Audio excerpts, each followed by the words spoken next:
Maybe you know exactly what you felt, but you talk yourself out of it. You felt tired, but you kept going anyway.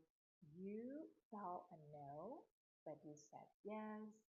You felt something was a little off, or a lot of it of off, but then you told yourself, maybe I'm overthinking this, or maybe I'm being dramatic, or even maybe I should be grateful for this. And after a while, it gets harder to hear yourself. And not because your inner voice disappeared, but it's because you stop trusting it. Now, a story from psychology explains this in a very powerful way.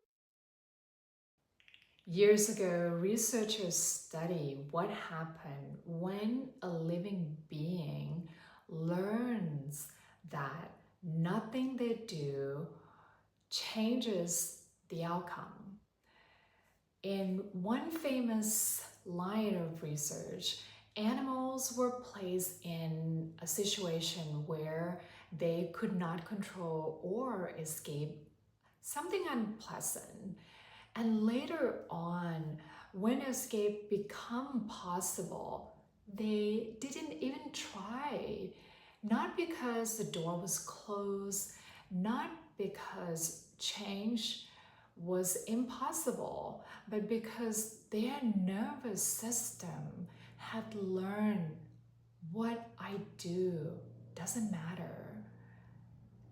And now, I'm not saying that our daily life is similar to lab experiments, but I do think that many of us maybe experience similar version of this. You speak up and nothing changes. You feel a boundary, but you override it.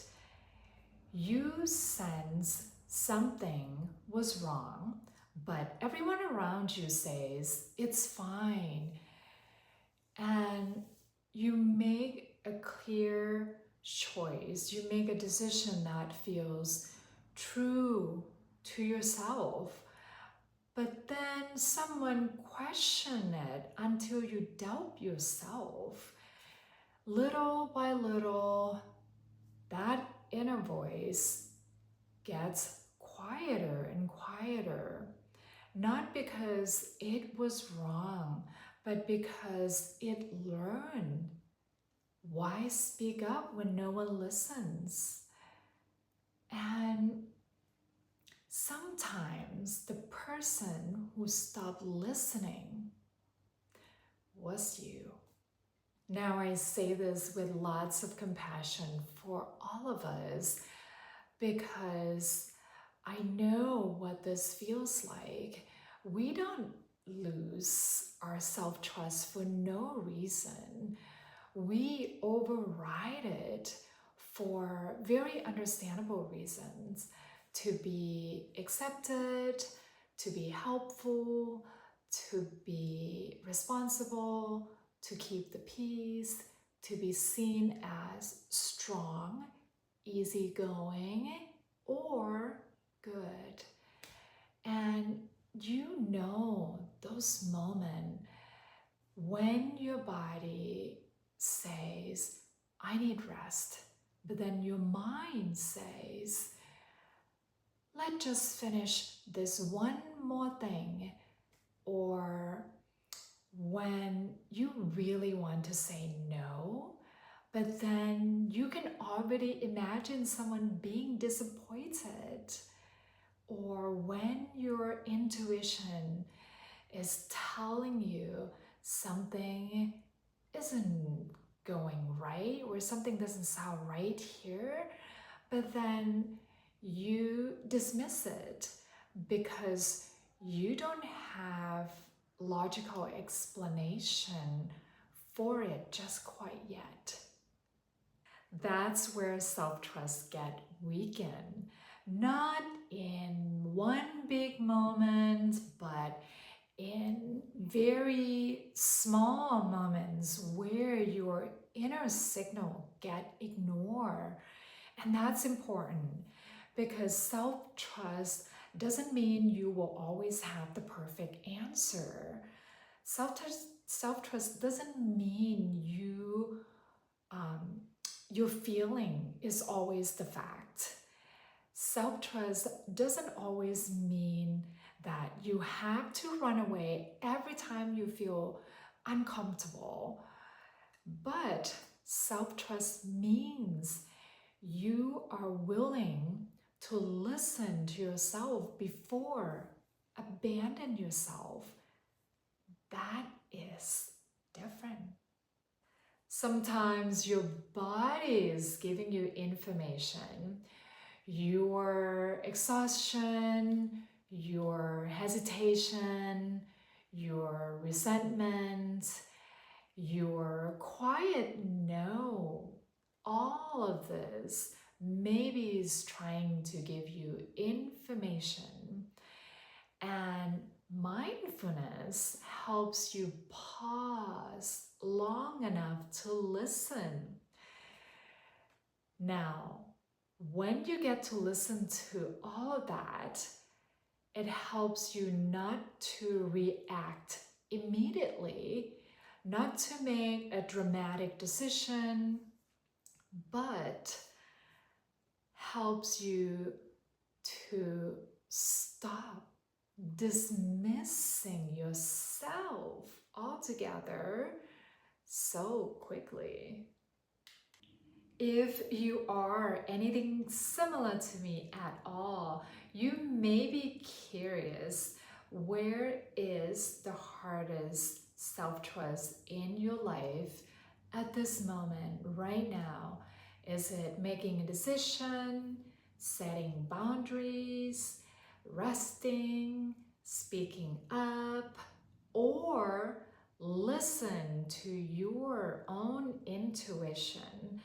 Feel free to comment one of those words or in your own words if you are working on something else, because sometimes when we name it, it is the first step back to yourself.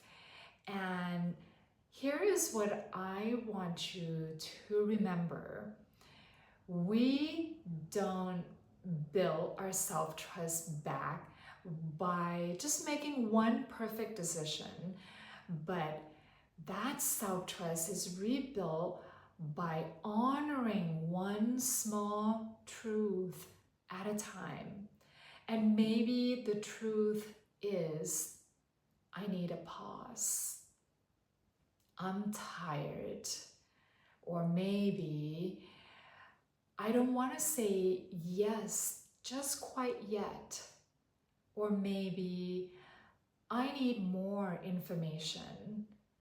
Or I know how I feel, even if I don't know what to do next just quite yet.